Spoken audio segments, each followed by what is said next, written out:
Bismillahirrahmanirrahim. Assalamualaikum warahmatullahi wabarakatuh.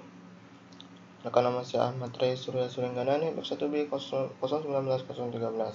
Di sini saya akan menjelaskan tentang rangkaian 3 fase pada percobaan ketiga. Sekarang kita langsung saja ke percobaannya. Ada 3 macam sumber 3 fase. Yang pertama daya aktif, yang kedua daya semu, dan daya yang ketiga. Apa itu daya aktif? Daya aktif adalah daya yang sesungguhnya dibutuhkan oleh beban. Satuan daya aktif adalah watt dan dapat diukur dengan menggunakan alat ukur listrik wattmeter. Daya aktif pada beban yang bersifat resistansi, di mana tidak mengandung induktor grafik gelombang tegangan dan arus sefasa, sehingga besar daya sebagai perkalian tegangan dan arus menghasilkan 2 gelombang yang keduanya bernilai positif. Besarnya daya aktif adalah P, sisa puncak dibagi menjadi 2 untuk mengisi celah-celah kosong sehingga kedua rongga terisi oleh 2 puncak yang mengisinya. Nanti ada sejenis gelombang di scope-nya nanti. Saya jelaskan pengertiannya dulu. Terus yang kedua ada yang namanya daya semu. Apa itu daya semu? Daya semu adalah daya yang dihasilkan dari perkalian tegangan dan arus listrik. Daya semu merupakan daya yang diberikan oleh PLN kepada konsumen. Satuan daya adalah VA, volt ampere. Beban yang bersifat daya semu adalah beban yang bersifat resistansi. Contohnya, lampu pijar, setrika listrik, kompor listrik, dan sebagainya. Dari peralatan listrik atau beban pada rangkaian listrik yang bersifat resistansi tidak dapat dihemat karena tegangan dan arus listrik sepasa perbedaan sudut fase adalah 0 derajat dan memiliki nilai faktor daya adalah 1. Nah, yang ketiga, apa itu daya reaktif? Daya reaktif adalah daya yang dibutuhkan untuk membentukkan medan magnet atau daya yang ditimbulkan oleh beban yang bersifat induktif. Satuan daya reaktif adalah VAR, volt ampere reaktif. Untuk menghemat daya reaktif dapat dilakukan dengan memasang kapasitor pada rangkaian yang memiliki beban bersifat induktif. Hal serupa sering dilakukan pada pabrik-pabrik yang menggunakan motor, banyak menggunakan beban berupa motor-motor listrik contohnya. Nah, sekarang kita mulai dilakukan simulasi dengan mengklik play pada MATLAB segitiga.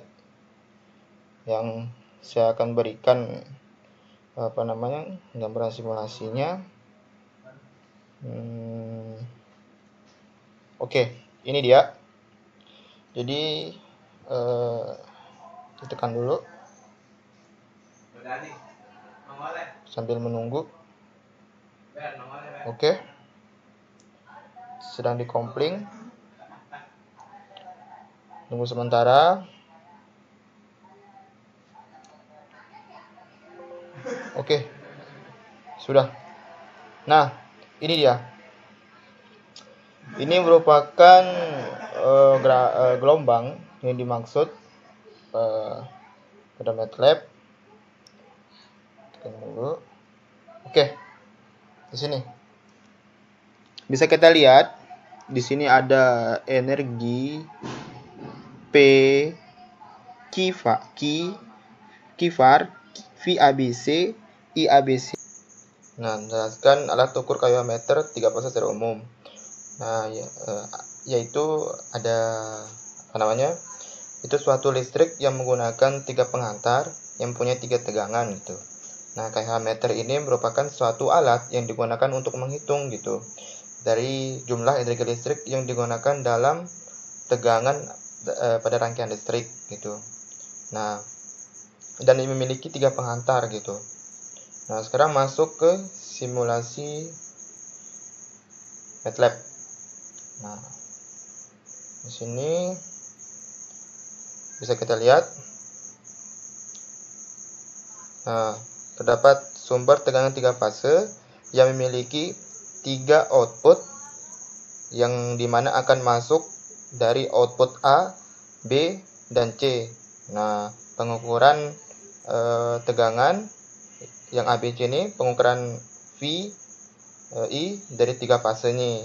Nah, dia memiliki 5 output gitu, yang dimana 3 output yang di bawah ini akan terhubung ke beban gitu. yang memiliki 3000 watt dan 750 volts pada 400 VRMS dan frekuensi 50 Hz gitu. Nah, kemudian output yang pertama VABC ini nanti akan memiliki dua arus gitu. Yang pertama itu VABC, yang kedua terhubung ke RMS-nya gitu, VRMS gitu. Nah, nanti VRMS ini akan masuk ke tegangan. Nah, nanti di sini juga dia masuk ke VABC skopnya gitu. Nah, dari output VABC dia memiliki IABC, memiliki dua aliran juga. Dia akan terinput ke IABC. Nah, terus nanti input yang kedua akan terbagi dua juga, masuk ke IRMS gitu, dan akan masuk ke skup juga gitu. Ini kan ada kabelnya. Nah, kemudian dari power 3 fase memiliki output gitu. Inputannya tadi kan VABC dan IABC gitu. Nah, dia ini memiliki output pertama P dan yang kedua Q. P ini output terhubung ke W gitu sebagai daya aktif P. Nah, nanti yang Q masuk ke kifar yang memiliki dua keluaran. Keluaran keduanya nanti terhubung ke skup. Nah, ini kan kabelnya. Nah, sekarang kita akan mencoba jumlah dari R dan L-nya gitu. Ini kan ubahlah beban seperti tabel. Nih. Nah, di sini 3000 dan 750. Nah, oke, setelah oke terus running. Oke. Nah, nanti di sini kan R sebanyak 3000 dan L 750 ini akan menghasilkan power dalam bentuk watt itu 3850 gitu. Dan kifarnya 3723. Nah, di sini kan nanti terdapat scope. Nah, scope-nya ini kan bentar dulu. Sudah keluar. Oke, sudah keluar. Nah, nanti scope-nya itu dari energi dari watt per detik. Nah, bisa kita tarik kesimpulan semakin lama suatu energi yang digunakan, maka watt-nya bebannya semakin besar gitu. Nah, ini kan garisnya.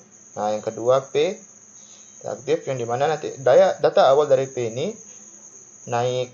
Nah, yang pertama akan terus nurun, terus konstan. Nah, sesuai waktu yang diberikan gitu. Sama dengan kifar, tapi kifar ini dari awalnya rendah gitu. Nah, kemudian naik, terus konstan gitu.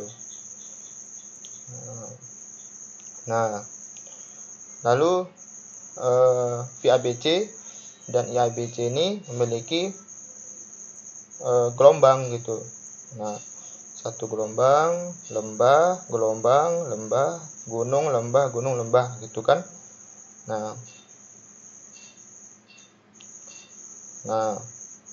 nanti sekarang kita akan mencoba kembali dari metode yang kedua.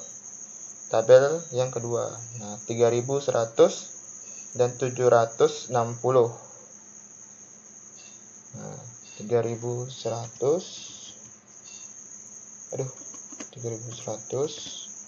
R 760. Klik OK. Run. Nah, nilai 100 dan L 760 itu P-nya 3992.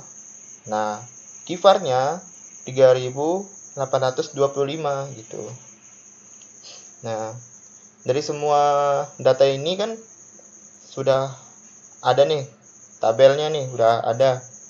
Nah, yang saya terus ini kan nih. Nah, beban resistor 3000 yang kita pakai tadi, induktornya 750, percobaan awal.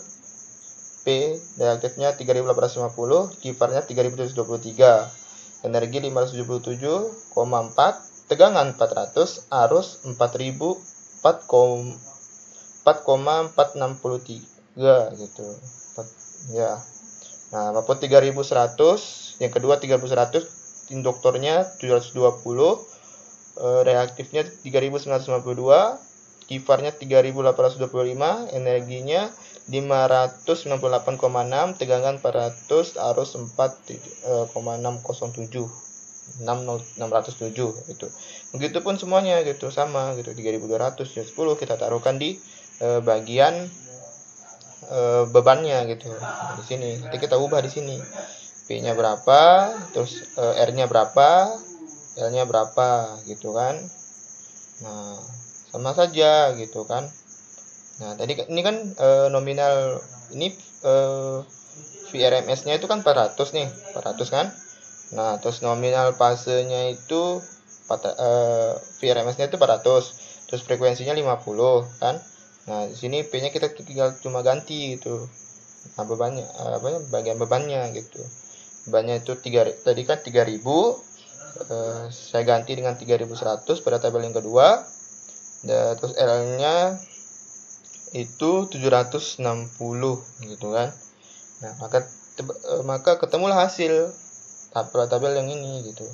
Nah, inilah tabelnya gitu. Ya, data hasilnya gitu. Baik, sekian dari saya. Kurang lebihnya mohon maaf. Apabila ada kesalahan, saya minta maaf, banyak-banyak minta maaf. Dan semoga bermanfaat dari video ini. Terima kasih. Sekian, saya Ahmad Raizana, NIM 1B